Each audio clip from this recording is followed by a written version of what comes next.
Assalamualaikum warahmatullahi wabarakatuh. Perkenalkan, nama saya Atifah Susana Stuti. Hari ini saya akan menjelaskan tentang jenis-jenis sistem ekonomi, di mana jenis-jenis sistem ekonomi terbagi menjadi 3, yaitu sistem ekonomi kapitalis, sistem ekonomi sosialis, dan yang terakhir ada sistem ekonomi campuran.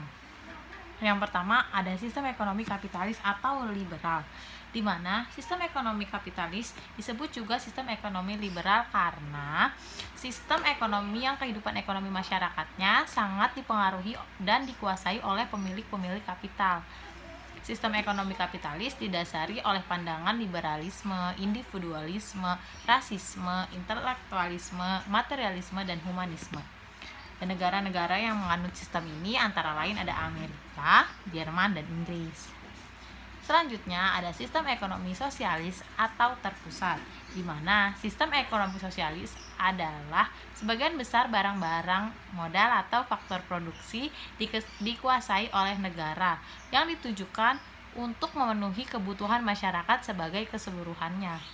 Berbeda dengan kapitalis yang tadi, yang menitik beratkan pada individualisme.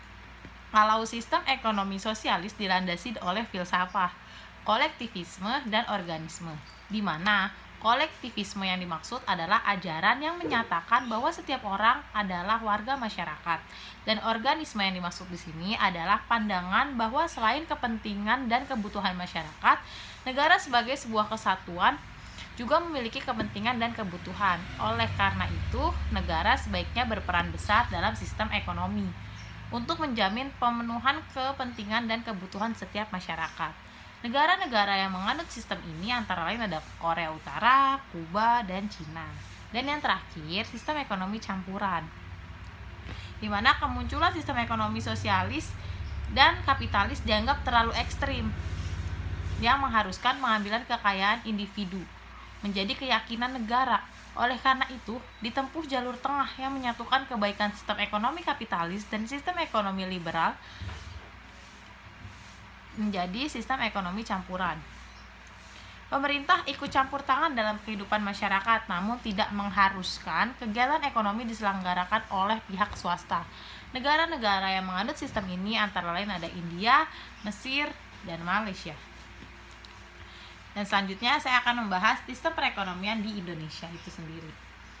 Pertama, sistem perekonomian di Indonesia sedikit banyaknya dipengaruhi oleh kolonial Belanda yang sudah 350 tahun berkuasa di atas ekonomi Indonesia. Dalam sistem ekonomi kerakyatan, semua aktivitas ekonomi harus disatukan dalam organisasi koperasi sebagai bangun usaha yang sesuai dengan asas kekeluargaan.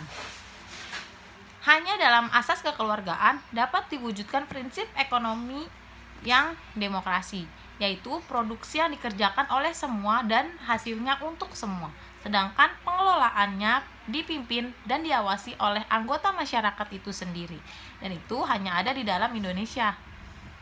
Setelah rezim Orde Lama ditumbangkan oleh peristiwa berdarah pada tahun 1966, rezim Orde Baru muncul dengan membawa sistem ekonomi yang baru yang ternyata juga tidak sepenuhnya sesuai dengan Undang-Undang Dasar 1945. Seorang pakar mengatakan sebagian besar negara berkembang termasuk Indonesia masih menganut sistem ekonomi campuran yang sesuai dengan Undang-Undang Dasar Pasal 33 Ayat 2 dan 3. Di dalam GBHN pada masa Orde Baru, sistem ekonomi Indonesia dinamakan sebagai demokrasi ekonomi dengan ciri-ciri 1. Perekonomian disusun sebagai usaha bersama atas asas kekeluargaan. Yang kedua, cabang-cabang produksi bagi negara dan menguasai hajat hidup orang banyak dikuasai oleh negara. Yang ketiga, sumber-sumber kekayaan dan keuangan negara digunakan dalam pemufakatan lembaga perwakilan rakyat dan pengawasannya.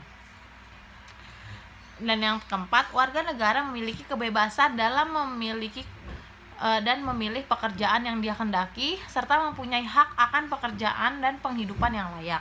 Yang kelima, hak perseorangan diakui, sedangkan pemanfaatannya tidak boleh bertentangan dengan kepentingan masyarakat. Selanjutnya, fakir, miskin, dan anak terlantar dipelihara oleh negara. Dan yang terakhir, potensi inisiatif dan daya kreasi warga akan dikembangkan dan tidak merugikan kepentingan umum. Sekian penjelasan dari saya. Wabillahi taufiq wal hidayah. Wassalamualaikum warahmatullahi wabarakatuh.